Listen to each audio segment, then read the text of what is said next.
is a very sad story. Miley's dog, Floyd, who passed away, who's not a bitch, by the way. But Oh, it's a male dog. Floyd. Floyd passed away, but there's word from the great beyond, or at least someone says there is. They've connected with Floyd, and they were communicating to Miley that Floyd is in a better place. Welcome back to TMZ Live. This could be a sad story, or it could be a really uplifting story. Let's look at it as uplifting. Okay. Miley Cyrus's dog died. That's not the uplifting part. You know, Floyd, who was only 2. And you also know that this has really set Miley into a downhill spiral, that she has not gotten over this, and she sobs when she talks about it, which I understand. Apparently, the dog was eaten by a coyote or killed by coyotes, and it was really tragic. Yes, so, very tragic. Now the uplifting. Now the uplifting part, because, and listen, you don't know, and this could totally be true, and I do believe there are people who have powers. Okay. But there's a pet psychic you who state says... and then justify. All right, there's a pet psychic who says she has spoken to Floyd from the great beyond. She's worked with a lot of celebrities. Her name is Melissa Baslar. And she says that she did this at the behest of Miley's own people. So, Melissa joins us. Hey, Melissa. Hey, you guys.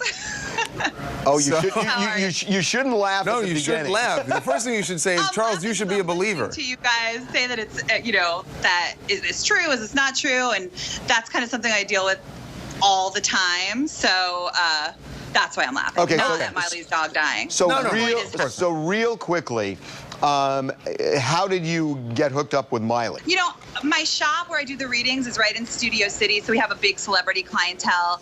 But I got a phone call from somebody from Miley's team, and they basically said that Miley was having a really hard time dealing with this. And I did the reading for them, and I really feel like, you know, Floyd had an amazing life and wasn't sad at all. He didn't blame Miley, and I think it just gave her a lot of peace and made her feel better about the situation. Okay, so explain the reading.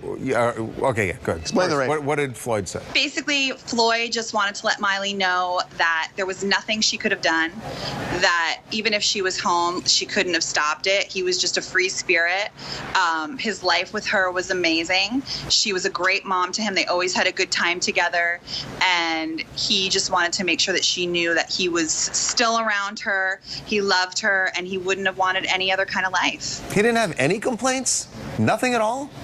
No, he had a great life. He had nothing really to complain about. I mean, I'm sure, you know, the coyote thing wasn't his favorite, but he knew that there was just nothing that he could do. Well, I mean, the coyote thing clearly wasn't his favorite. No, definitely not. Probably least favorite thing that ever happened to him. Probably least favorite thing, but he was completely aware that this is just something that happens. I mean, dogs don't have the same kind of regret or feelings that we do as people. They kind of just go with the flow.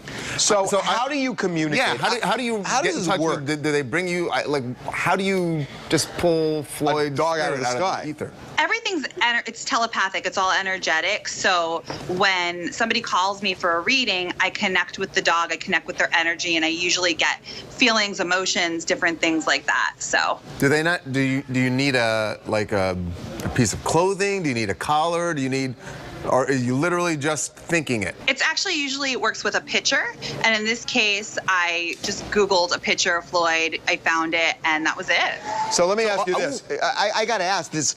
If a dog can't communicate with you on the level you're saying in life, how does he communicate with you that specifically in death? English. It's exactly the same thing. Everything's energy. So when a dog is living, like, you know, I'm sitting here with a bunch of rescue dogs right now, I don't know if you can see them, but they communicate with me telepathically, and so do dogs after they pass, or cats after they pass. Wow. Okay, Melissa. Appreciate the time. Thanks, guys. And if either of you want a reading, just come on down to the shop. I'd be happy to read either of your dogs. All right. I'm not saying yes. I'm not saying no. Thank you, Melissa. Say that. Okay, hey, guys, there was something, like, weird about that interview when it was going on. I couldn't quite get it, but it was freaking me out. Jesus. You know what, Gary? Oh, my God. You know what? Next time your dog wants to talk to you, Gary, you'll see if you're making fun then, huh? Wow. We're going to take a break. When we come back, we're going to open it up to you guys. I got to be honest, I walked away from that believing more than I did going in. Because you believe very little going in. Yeah, that's true. Good.